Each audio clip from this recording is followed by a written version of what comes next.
Hello friends, मैं रमेश गौतम फिर से एक नया वीडियो आपके लिए लेके आया हूँ। आवृत विजय पादपों में जनन पार्ट 3।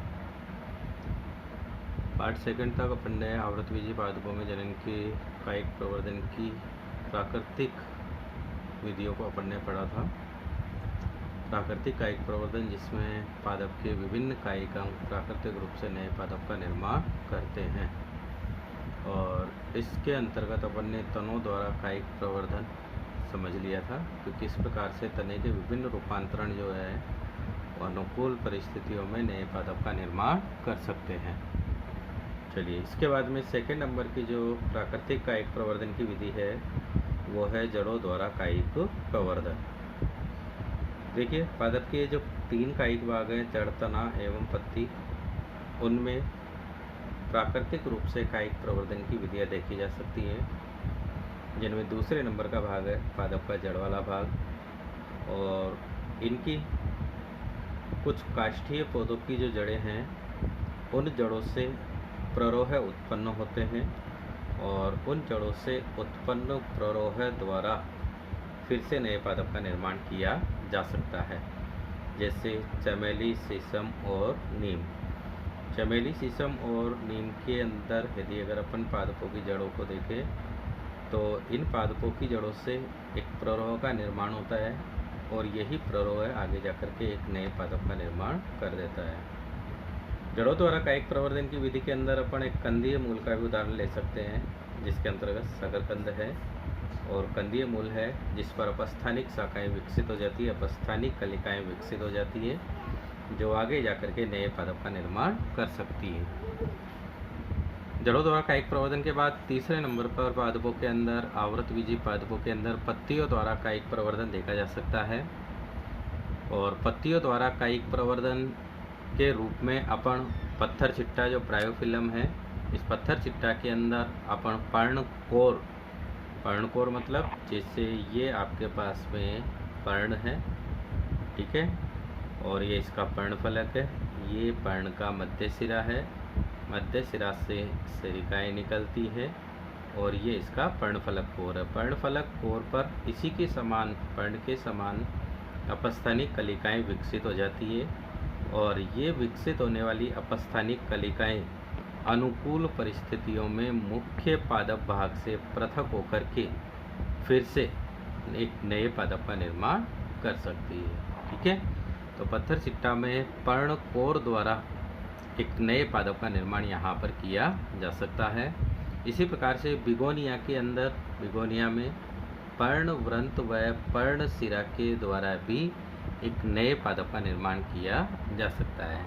पर्ण व्रंत व पर्ण सिरा पर विकसित होने वाली अपस्थानिक कलिकाएं प्रवर्तित होकर एक नए पादप का निर्माण करती है।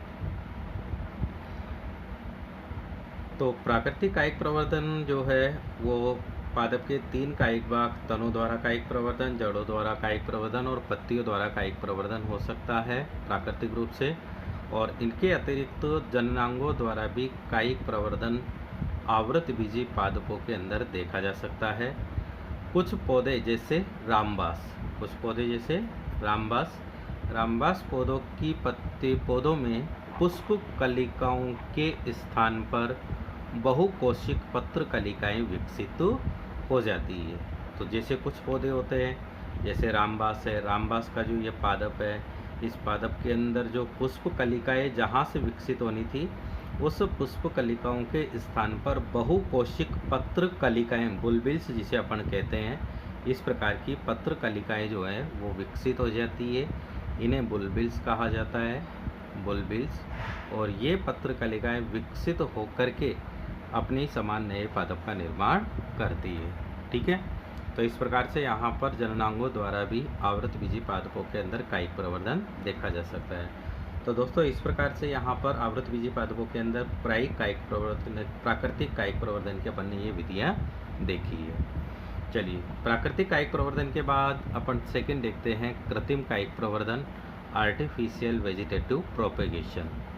आर्टिफिशियल वेजिटेटिव प्रोपेगेशन जो है वो पौधों के अंदर मनुष्य द्वारा किया जाने वाला जनन है। अर्थात इस प्रकार की जो जनन की विधियां हैं ये स्वयं किसके द्वारा की जाएगी? मनुष्य के द्वारा इन्हें संपादित की जाएगी।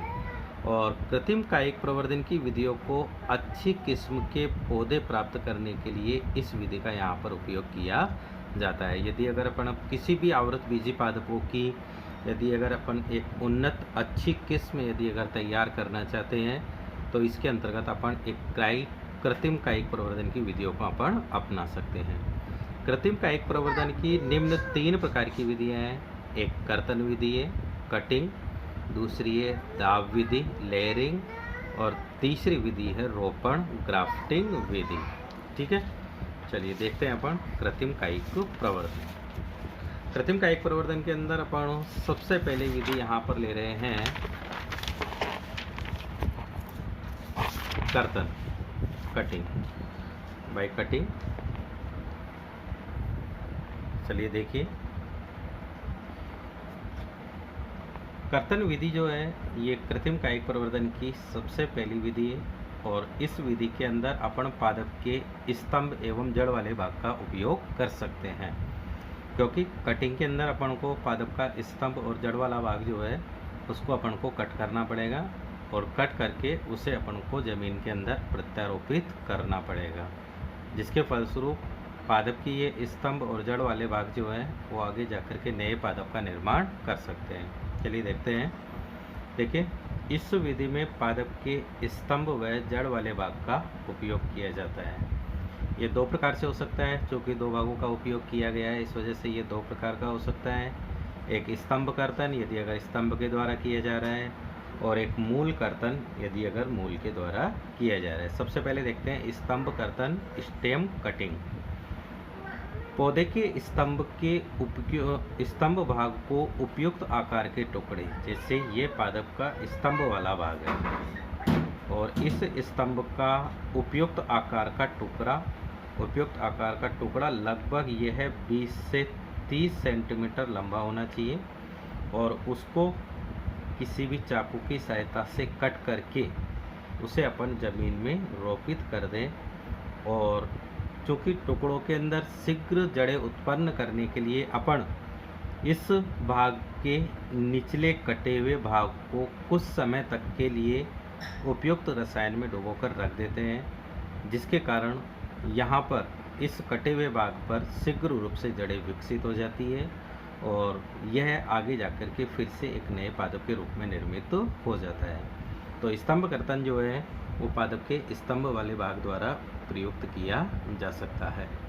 ठीक है, कर्तन को प्रभावित करने वाले कारकों के अंदर एक तो प्रवर्ध की लंबाई होती है, कि जो आपने टुकड़ा लिया है उसकी लंबाई कितनी है। तो बताया मैंने आपको कि टुकड़ा जो है वो लगभग 20 से 30 सेंटीमीटर लंबा होना चाहिए। मात्र पादप की आयु, जिस पादप का आप उपयोग कायिक प्रवर्धन के लिए कर रहे हो उसकी आयु आपको निर्धारित होनी चाहिए, याद रहनी चाहिए। और रोपाई का वातावरण, जिस स्थान पर आप इसे रोपित करना चाहते हो, उगाना चाहते हो, वहाँ का वातावरण आपको देखना पड़ेगा, मृदा का प्रकार आपको वहाँ पर देखना पड़ेगा। ठीक है, तभी जाकर के यह एक नए पादप के रूप में विकसित हो सकता है। स्तंभ कर्तन जो है वो अपन गन्ना, अंगूर, गुलाब और चाय के अंदर अपन देख सकते हैं। मूल कर्तन बाय रूट कटिंग, और इसी प्रकार जिस प्रकार से स्तंभ कर्तन किया जाता है उसी प्रकार से मूल कर्तन भी किया जाता है। मूल कर्तन के अंदर अपन जड़ों के लंबे टुकड़े लेकर इन्हें ज़मीन में रोपा जाता है। जड़ों के इन टुकड़ों में अपस्थानिक कलिकाएँ या जड़ें विकसित करने की क्षमता होनी चाहिए। जैसे ये पादप का जड़ वाला भाग है, ठीक है, तो इस पादप के जड़ वाले भाग में से अपन पादप के जड़ के लंबे वाले भाग का अपन चयन करेंगे। और लंबे वाले भाग का चयन करने के साथ साथ हमें इससे पता होना चाहिए कि जो जड़ के टुकड़े का आपने चयन किया है उसके अंदर अपस्थानिक कलिकाएँ या जड़ें विकसित करने की क्षमता होनी चाहिए। मूल कर्तन के फलस्वरूप लिया गया जो जड़ का टुकड़ा है, मूल का जो टुकड़ा है, उसे सदैव ऊर्ध्व स्थिति में इरेक्ट पोजीशन में व्यवस्थित किया जाता है, ज़मीन के अंदर रोपित किया जाता है, ताकि यदि अगर इस पर कटे हुए भाग पर यदि अगर नई कलिकाएँ विकसित हो तो वो ऊपर की ओर बढ़ कर के प्ररोह वाले भाग का निर्माण कर सके। ठीक है, तो इस प्रकार से यहाँ पर मूल कर्तन विधि को भी अपनाया जा सकता है। मूल कर्तन विधि नींबू, अमरूद, सेब और चेरी के अंदर देखी जा सकती है। तो ये थी कायिक प्रवर्धन की सबसे पहली विधि, कर्तन विधि। चलिए, कायिक प्रवर्धन की दूसरी विधि जो है वो है दाब विधि, बाय लेयरिंग। ठीक है, दाब विधि के अंदर अपन को किसी न किसी रूप में पादप का जो भाग होता है उस पादप के भाग पर अपन को दाब लगाना पड़ता है, एक लेयर यहाँ पर बनानी पड़ती है। ठीक है, तो दाब विधि जो है यहाँ पर दो प्रकार की हो सकती है, एक टीला दाब विधि और दूसरी वायु दाब विधि। टीला दाब विधि, माउंट लेयरिंग। टीला दाब विधि के अंदर अपन सामान्यतः शाक स्वभाव के जो पादप होते हैं उन पादपों का अपन चयन कर सकते हैं, जिसमें विकसित होने वाली तने की शाखाएं जो है वो मुलायम हो, नरम हो और उन्हें आसानी से झुका करके जमीन के नीचे दबाया जा सके। तो इस विधि के अंतर्गत तने की झुकी हुई शाखा को जमीन में दबा दिया जाता है। तने की झुकी हुई शाखा को जमीन में दबा दिया जाता है। जैसे देखिए, ये आपके शाखीय स्वभाव का पादप है जिस पर ये शाखान्वित आपके पास में ये एक शाखा है, मुलायम शाखा है, और इस शाखा को यहाँ से खींच करके यहाँ से ज़मीन से नीचे की ओर दबा दिया जाएगा और इसके जो पत्ती वाला भाग है उसको ज़मीन से बाहर की ओर निकाल दिया जाता है। मृदा में नीचे की ओर दबाते समय ये ध्यान रखा जाता है कि दबाए हुए स्थान पर कम से कम इस शाखा की एक या दो पर्व संधियाँ जो है वो यहाँ पर मृदा के नीचे दबनी चाहिए। ठीक है, तो इसमें देख लीजिए, इसमें शाखा की एक या दो पर्व संधियाँ जमीन में दबनी चाहिए एवं शाखा का पत्ती युक्त शीर्ष भाग जमीन से ऊपर होना चाहिए। तो जिस शाखा को अपन ने मृदा के नीचे की ओर दबाया है, जमीन में दबाया है, उस शाखा की एक या दो पर्व संधियाँ इस टीले के नीचे की ओर आनी चाहिए और इस शाखा का पर्ण युक्त भाग है वो जमीन से बाहर की ओर होना चाहिए। इस प्रकार प्रयुक्त की जाने वाली जो विधि है यह दाब विधि के अंतर्गत टीला दाब विधि, वंड लेयरिंग कहलाती है और इस विधि को अपन अपना सकते हैं चमेली और मोगरा के ऊपर। दूसरे नंबर की विधि है वायु दाब विधि। इस विधि को गुटी विधि भी कहा जाता है, एयर लेयरिंग या गुटी विधि भी इसे कहा जाता है। और यह विधि जो है सामान्यतः वृक्ष स्वभाव के जो पादप होते हैं उन वृक्ष स्वभाव के पादपों पर इस विधि को अपनाया जाता है, क्योंकि वृक्ष स्वभाव के पादपों की शाखाएं जो है वो कैसी होती है, मोटी एवं काष्ठीय होती है, उन्हें मोड़ा नहीं जा सकता।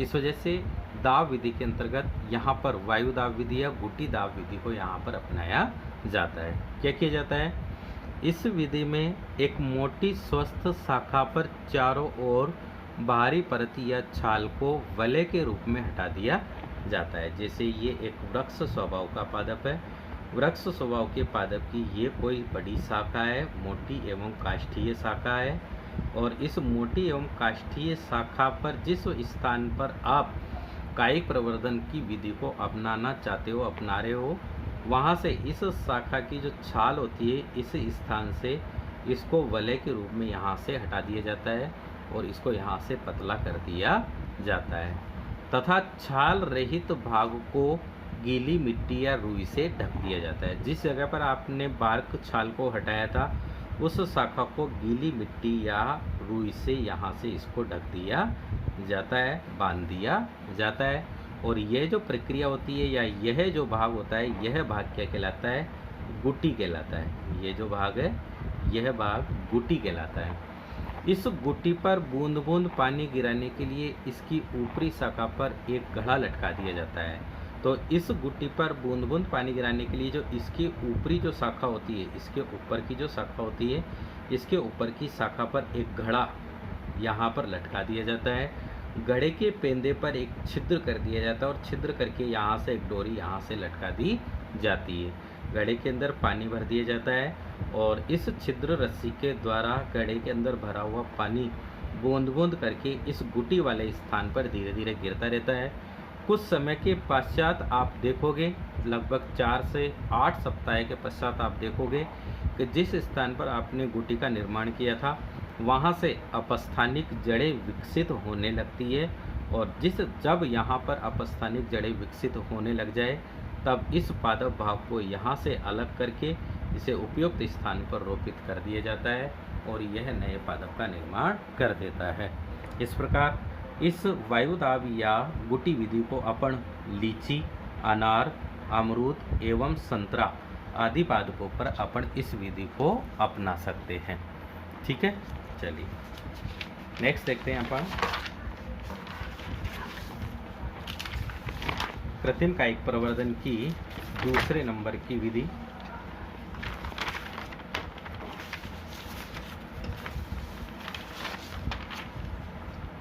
तीसरे नंबर की विधि रोपण विधि।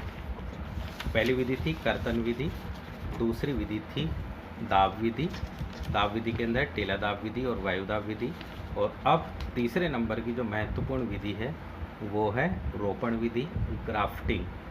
चलिए देखिए, ये भी कृत्रिम कायिक प्रवर्धन की तीसरे नंबर की विधि है। कृत्रिम कायिक प्रवर्धन की 3 विधियाँ थी, एक थी कर्तन, दूसरी थी दाब विधि और तीसरी है रोपण विधि। ठीक है, इस रोपण विधि के अंदर सबसे महत्वपूर्ण बात यह है कि इस विधि के अंदर अपन को 2 अलग अलग पादपों का चयन करना होता है। एक पादप उत्तम किस्म का लिया जाता है जिसमें उच्च गुण होते हैं, और दूसरा पादप जो है वो निम्न गुणों का लिया जाता है। और इन दोनों पादपों को इस प्रकार संयुक्त किया जाता है, दोनों पादप भागों को इस प्रकार संयुक्त किया जाता है कि ये एक नए पादप के रूप में वृद्धि कर सके। ठीक है, तो देखिए इस विधि के अंदर 2 अलग अलग पौधों के भागों को इस प्रकार जोड़ते हैं कि वे संयुक्त होकर एक नए पादप के रूप में वृद्धि करते हैं। अर्थात इस विधि के अंदर 2 अलग अलग पादप अपन उपयोग में लेते हैं। एक पादप जो उत्तम किस्म का होता है, इस उत्तम किस्म के पादप का तने से ऊपर वाला जो शाखान्वित भाग होता है वह लिया जाता है। जैसे ये पादप का भाग है, ये पादप, और ये पादप के जड़, तना एवं पत्ती शाखान्वित वाला भाग। तो ये जो उत्तम किस्म का जो पादप होगा, इसमें तने के ऊपर वाला भाग जो शाखा युक्त पत्ती युक्त भाग है उस भाग को लिया जाएगा, और इस भाग को यहाँ पर कहा जाएगा कलम। ठीक है, इस भाग को यहाँ पर कहा जाएगा कलम, स्क्योन। और दूसरा जो पादप होगा वह निम्न गुणों वाला होगा। दूसरा निम्न गुणों वाला स्थानीय पादप होगा, और इसके तने का निचला वाला जड़ युक्त भाग लिया जाता है जो कलम का आधार बनता है, तथा क्या कहलाता है, स्कंद कहलाता है। तो दूसरा जो पादप होगा, जो स्थानीय पादप है, निम्न गुणों वाला पादप है, उसका तने से निचले वाला भाग, जड़ युक्त जो भाग है वह लिया जाएगा, और यह भाग जो है वह स्कंद कहलाता है, स्टोक कहलाता है। इस स्कंद पर कलम को इस प्रकार आरोपित किया जाता है कि इन दोनों का कैम्बियम एदा जो है वो एक दूसरे के संपर्क में आ जाए। ठीक है, तो किसी भी पादप भाग को यदि अगर अपन यहाँ पर ले रहे हैं तो देखिए ये आपके पास में 2 पादप हैं रोपण विधि के अंतर्गत। रोपण विधि के अंतर्गत अपन देख रहे हैं एक पादप जो उत्तम किस्म का है, पादप ए, और दूसरा पादप जो स्थानीय पादप है और निम्न गुणों वाला पादप है, और ये पादप है बी। उत्तम किस्म के पादप का अपन ने ऊपर वाला भाग लिया है जिसे अपन ने यहाँ पर कहा है कलम, स्क्योन, और दूसरा जो निम्न गुणों वाला पादप है उसका अपन ने जड़ युक्त निचला वाला भाग लिया है जिसे अपन ने कहा है स्कंद।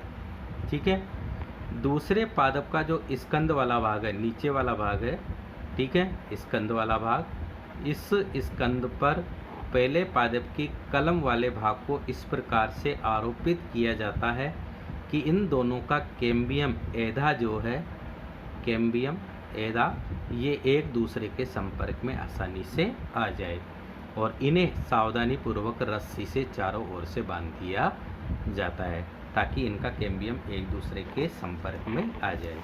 ठीक है, कुछ सप्ताह में दोनों भागों की एदाएं आपस में जुड़कर विभाजित होना प्रारंभ कर देती है, और यह विधि जो है वो आर्थिक रूप से अधिक उपयोगी विधि है।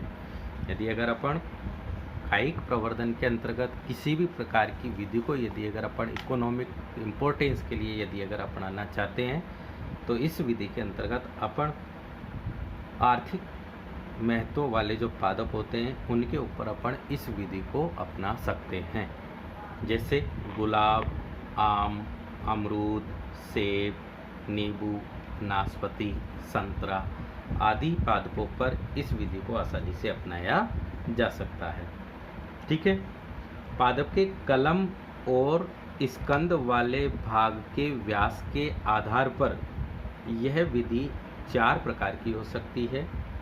पहली विधि है विहिप या जिह्वारोपण विधि, दूसरी है फच्चर विधि, तीसरी है किरीट या मुकुट विधि और चौथी है कलिका रोपण विधि।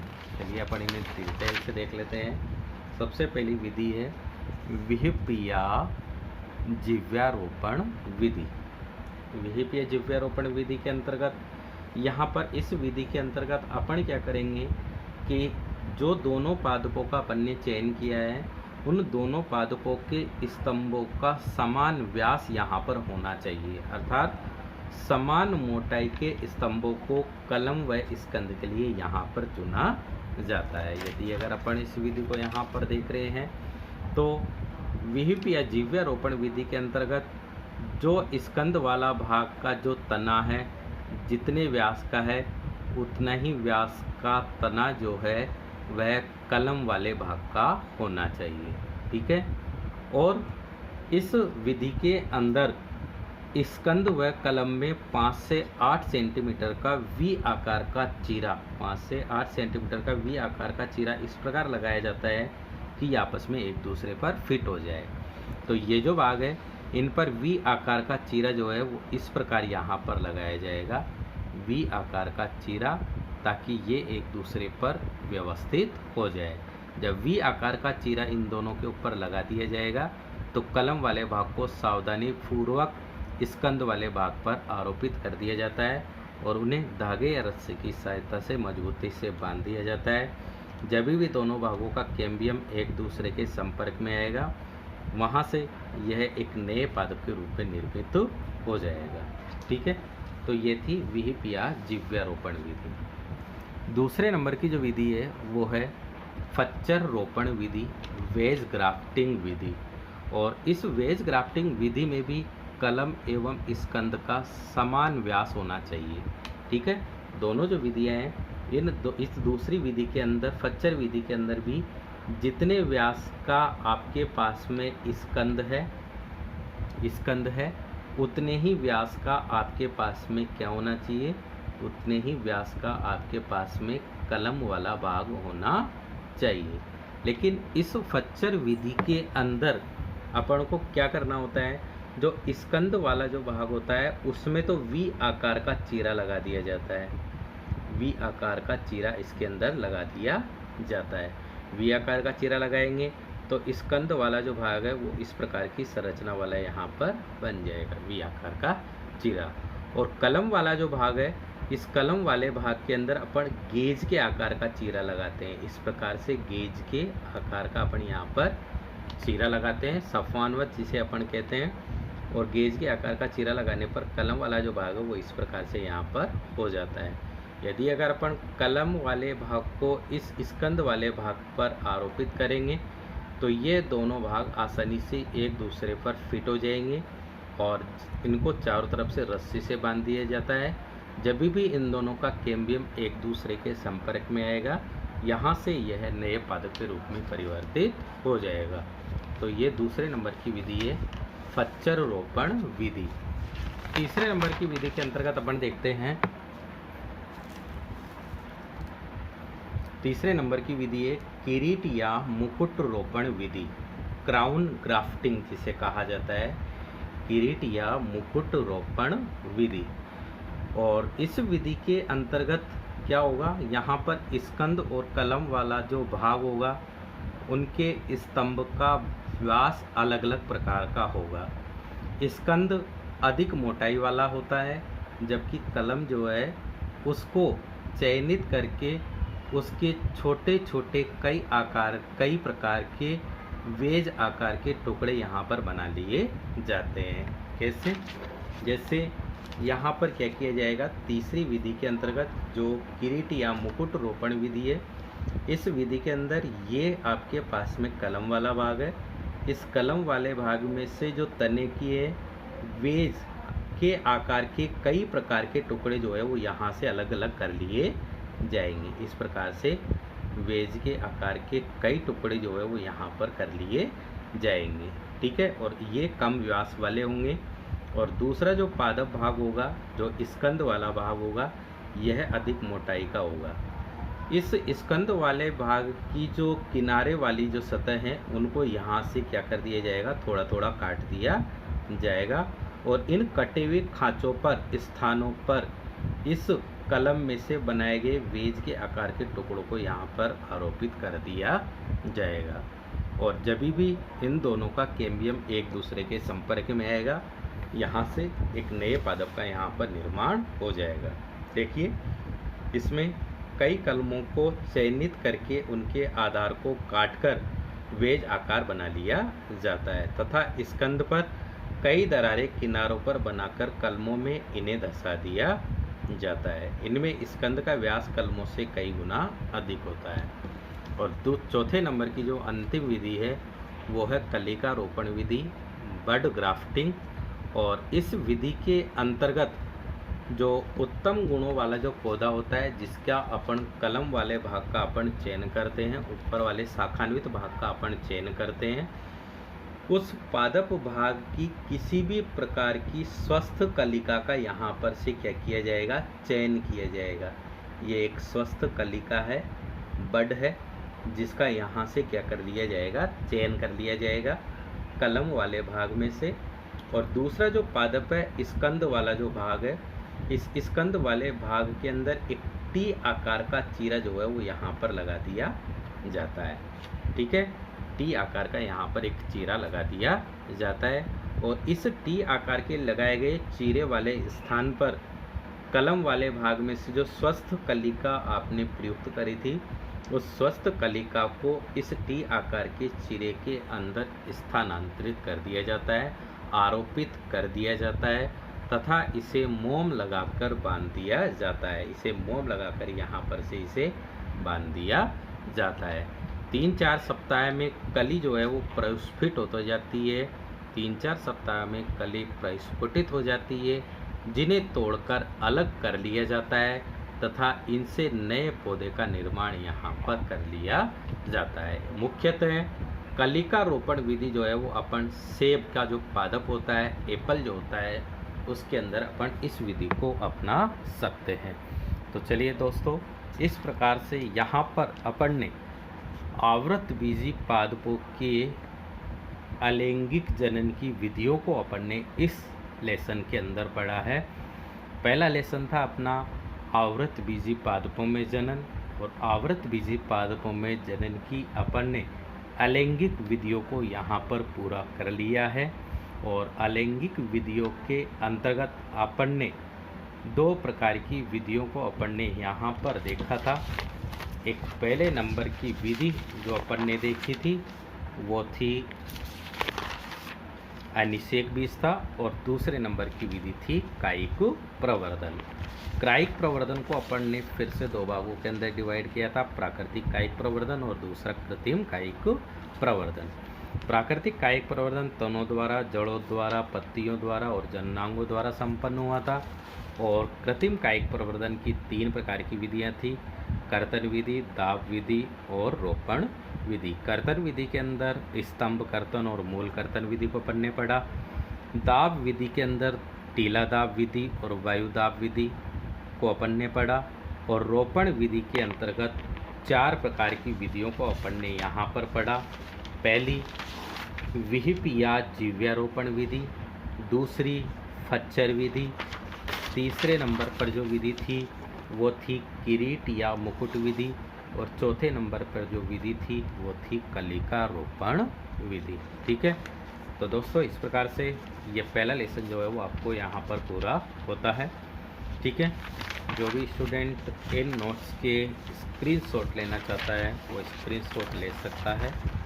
पहला पेज है जिसका आप स्क्रीनशॉट ले सकते हो आसानी से, पूरी स्क्रीन पर आपके पास में ये आ जाएगा, ठीक है। दूसरा इसके पीछे का भाग है जिसका आप स्क्रीनशॉट ले सकते हो। तीसरे नंबर पर आप इसका स्क्रीनशॉट ले सकते हो।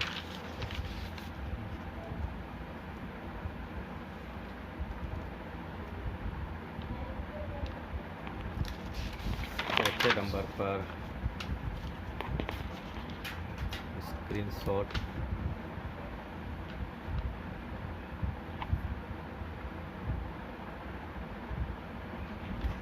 पाँचवें नंबर पर आप स्क्रीनशॉट ले लीजिए, सॉरी,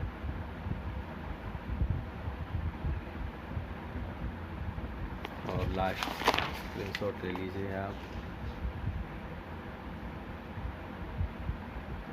चलिए ठीक है दोस्तों, ओके, नया वीडियो फिर से लेकर के आएंगे लेसन 2 आपके लिए फिर से। आज तक के लिए इतना ही काफ़ी है, धन्यवाद।